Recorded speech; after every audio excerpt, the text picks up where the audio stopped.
May umuugong na balita mga pre 2027, nakinig daw ang FIA sa mga meetings. Papalitan daw nila yung 50-50. Oo, yung 50-50 na split ng engine configuration. Unanimously, nag-agree daw yung mga teams na gagawin ng 60-40 yung split ng ICE tsaka yung MG UK. At least, nakinig sila sa mga drivers, nakinig din sila sa mga long time na mga Formula 1 fans. Siguro nakikita nila yung rating sa TV ngayong 2026 bumaba.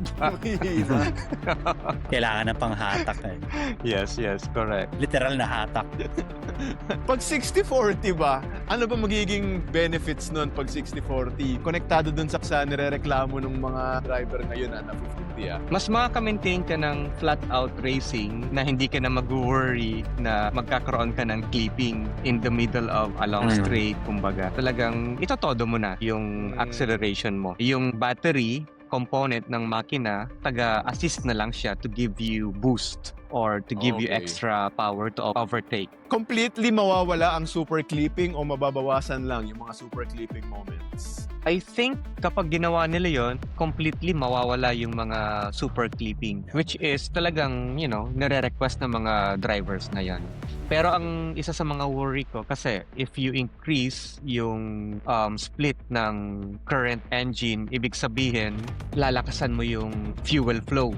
Okay. Kapag nilakasan mo yung fuel flow, you require more fuel para sa ICE mo. Okay. Bibigat.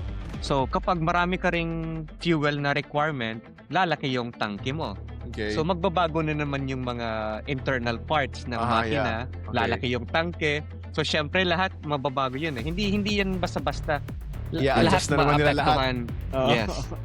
Configurations nila, So, parang somehow mag-overhaul din sila ng configuration nito. Yes, kahit yung chassis maapektuhan. Kahit i-resize mo lang ng mga 1 centimeter yung isang parte, at domino effect na yan. Lahat na lalakihan mo or lahat na i-adjust mo around it. Correct, yes. Okay. Kumbaga yun yung magiging compromise nila. Parang itong bagong split, o at least yung percentage, it would give drivers more control over, di ba? Para to manually give the car power or yung arangkada nila, mas makontrol nila. Pero ang trade-off is yung gasolina o yung tank din nila. Gastos na naman yan. Di ba may mga budget cap yung mga team? Oo, pre, tama, exactly. Kasi ngayong June, doon na naman ulit sila magkakaroon ng time sa wind tunnels nila sa June. So yung mga teams ngayon, ano bang gagawin natin? Should we still follow yung configuration ng current na season? Or magde-develop na tayo ng bago to get ready for the next season? Oo nga. Diba? Paghandaan na ba natin? Saan natin i-allocate yung pera natin ngayon? Para this season o next season na? Laking problema na naman. Sakit sa ulo na naman yan.